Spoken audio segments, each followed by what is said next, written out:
Thanks for having me along. And yes, for those of you I haven't met, my name is Jacob Coker. I'm the Digital Twins and Cyber Physical Infrastructure Policy Lead in the new Department for Science, Innovation and Technology.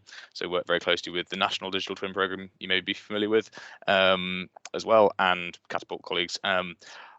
I'm here to present to you on our very brief summary of our recently published consultation response, which we titled "Enabling a Cyber Physical Infrastructure." This was a response to a consultation we published early last year. Did a lot of engagement, so thank you all who inputted, provided challenge, and I'll give you a bit of an overview of why we think this is important and where we got to. So we published the consultation response on the 6th of March, looking at the opportunities and challenges around increasingly convergent cyber physical systems, of which digital twins are absolutely kind of critical among those other systems, including AI, IoT, AR, VR, that connect the physical and digital domains and enable you to do exciting things in that space. We had excellent engagement in the consultation. We got 61 written responses and more than 300 attendees at roundtables. So thank you all for those who attended and helped facilitate those roundtables. We had a broad range of attendees and respondents from SMEs, large tech multinationals, wider public sector, research institutions, etc., academics. So great to get a wide range of views and stakeholder opinions. The response really sets out the culmination of that. We said we think there's an opportunity in this space and we think these are the challenges. We refined that through this, and so we reset out what we think the opportunities and challenges are in there, and set out a vision for the kind of collective ecosystem, and within that, the limited but critical role of government. So that's what we'll focus on for this session.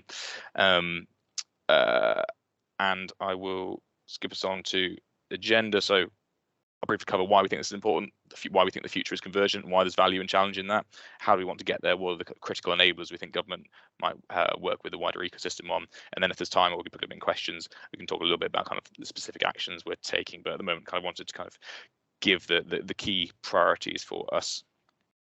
So this is a diagram taken from the original consultation. I'll put a link to it in the consultation in the chat, so you can go and peruse that at your own speed. The purpose of this diagram is really to highlight the increasing interconnection of the physical and digital domains. On the top we have the physical world we experience. Underneath it we have those digital building blocks that connect with each other and to the physical world. But two, to highlight the interconnection of all our use cases. None of these individual kind of sector systems we highlight in there exist in a vacuum. So if we look at one, for example, in the bottom right, we have the energy system. We're going to be moving from a highly centralized supply-led energy system through to an incredibly variable and decentralized system with a lot of wind and solar in there and micro storage, where integrations of systems are going to be vital for forecasting, load balancing, optimization, smart pricing, everything from large wind farms right through to your individual generation, storage and usage at home. Within that, you can see how cyber physical systems like digital twins, which model from individual turbines through to farms, through to systems of systems, IoT, which collect the data, AI, which enable you to generate insights and autonomously manage systems, robotics that will be out interacting with the digital twins of your wind turbine, climbing up it, doing monitoring and repairs, right through the advanced comms that underpin it all. These systems of systems will be critical for enabling our future energy system. But our energy system doesn't exist in a vacuum. When every vehicle out there is a smart connected battery going around, our transport system is now an extension of our energy system. So how do we start to think about the cross-sectoral opportunities? What about our smart built infrastructure, our homes, our smart supply chains, our warehouses, etc.? So you can start to see how, one, the physical and digital is increasingly convergent, and two, the use cases are increasingly convergent. And that's why we're looking at the opportunities and the challenges. And that's why we term this as cyber physical infrastructure, because when you start to get those systems of systems interconnecting, people are able to build their individual use cases and connect them to the ones they think are relevant and helpful. You start to get infrastructure in which you build new products, new services. Some people are liking this kind of like, we're late 80s, computers are being developed and refined, you've got exciting maths you can do on them, but when you start to connect them into a network, what's the increasing value you get of that? Through the consultation, these are the 5 critical enablers that really came through time and time again, of where government can play a key role in helping to enable this ecosystem. And the 2 on the left are really kind of first and foremost in there. So security and resilience. If we don't have trustworthy systems, that people don't feel the systems are secure. One, their own systems that they're procuring are secure, but two, the systems their networks they're connecting into secure. People aren't going to invest, and people aren't going to federate systems. And two, interoperability, both the technical and the commercial. So how do we build systems from individual components with low friction? And then how do we start to connect those systems to systems? If we want this to be scalable and we don't want to be dependent on a handful of large platform providers, we want to work in partnership with them, then this is going to be vital.